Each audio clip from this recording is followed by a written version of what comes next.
All right, my next cool sheet is going to be a human, and this human is one of the coolest humans of all time. It's Bill Murray.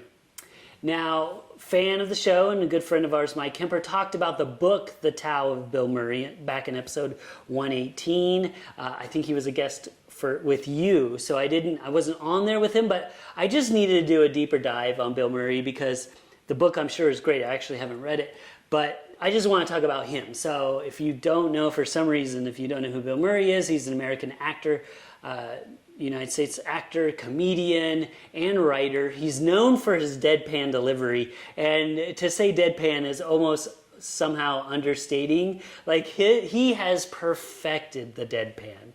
He is so good, the look, the subtleness of his jokes, but that's what makes him so great. So he started, he's from Chicago. He started at Second City in Chicago, which is a world famous improv comedy troupe. And then he started at Saturday Night Live. He won an Emmy for that. He's been in movies, tons of famous movies. Meatballs, Caddyshack, Stripe, Tootsies, Ghostbusters, Groundhog Day, which I actually just saw like 5 years ago, embarrassingly enough. He won a Golden Globe for Lost in Translation in 2003.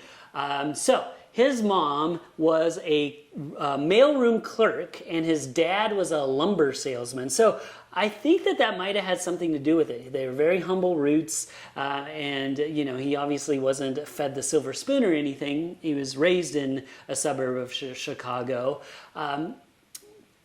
But he's just one of my favorite comedians of all time. I didn't get to meet him at Sundance. I volunteer for Sundance all of the time, but one time he was on stage, and he does this all the time. He would go behind people, I guess. He would walk Main Street, go behind them, and then do the peekaboo, and they would turn around, and then it's Bill frickin' Murray, and he'd be like, hi, and then he was like freaking out, and he's like, you know what the funniest part is none of your friends are going to believe that I actually did this. And then he'd just walk away, that deadpan.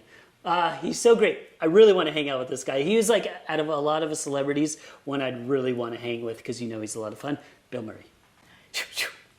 Yes, I was thinking that same thing. Like, there's some people you just like, they would be so cool to just hang out with. Yeah. And it would be normal. It wouldn't be all like, I mean, okay, I would be fangirling, of course. Yeah. But it'd be hard not to, But yeah, just like super cool and funny and man. So I've been to Sundance only once, and I so wish that had happened to me. Oh my gosh, I can't even imagine what I would do.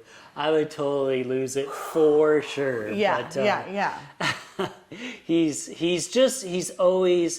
I've heard he's called people and left them messages. Oh, that's and, funny. Like random people too. Not people he knows, just like random people, or someone will see him on the street and he's like, hey, you want to call one of your friends? And they're like, yeah, sure. And you dial them up, hey, this is Bill Murray. And they're like, haha, yeah, right. And he's like, oh yeah, okay, bye.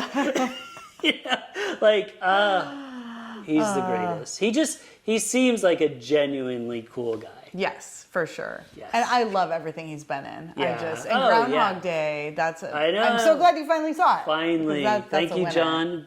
Big friend and fan of the show as well. Excellent. He literally, it was on was it on Groundhog's Day? He made I you think watch it it? might have been. Or- I stayed with him at Sundance, so we were staying at our friend's house in Park City, and I can't remember if it was actual Groundhog's Day, so it was playing all day, or what. It must have been because it was on TV, and it doesn't. I mean, it could have been random, but anyway, he was like, "You must," because he was talking about it for years. He's like, "We're not leaving. You're not leaving the house. Watching the show," and I'm glad I did. Of course, I loved it. I was kind of embarrassed that I haven't seen it before, but anyway. Yes. I finally saw it. It's a good one. Yes. So Keep good. watching it. It's one you can watch again and again. Yes, you can. All right, awesome. That's a good one. Thank you. You're welcome. Okay, my next cool sheet. I will be talking about a nonprofit organization. I love this one. I mean, I love them all. These are all cool sheets, but this is called the Send It Foundation. So the name of this organization comes from the definition of send it, and that is any action or activity you can do wholeheartedly and with confidence and absolute passion. And so the reason why this was chosen as the name is it came from the founder of it, Jamie Shu. So I'll tell you a little bit of background of Jamie. In March 2012, he was diagnosed with an aggressive form of cancer, and it was countless hours of chemotherapy that he had to endure, radiation, he had surgery, and it started tumor in his back, it spread, and it was just all over his body. And there was no cure. Eventually there weren't any surgical options, and he knew that his end was near. So he did pass away 2 years later in 2014, but throughout this 2-year battle, everyone talks about how amazing he was, that he had a smile on his face, and he had this deep conviction to truly live every day with gratitude and with happiness, which is amazing. So he just lived in that moment. And so in that, he grew up in Truckee, California, which is a super outdoorsy place. And so he would ski, he would bike, he would paddle kayaks, he summited Half Dome in Yosemite, he skydived, and just did all these things to keep himself positive and happy and keep him fighting. So his connection to the outdoors, and that was really the premise behind establishing this nonprofit, where this is all about for people, and especially younger people, young adults who are battling cancer.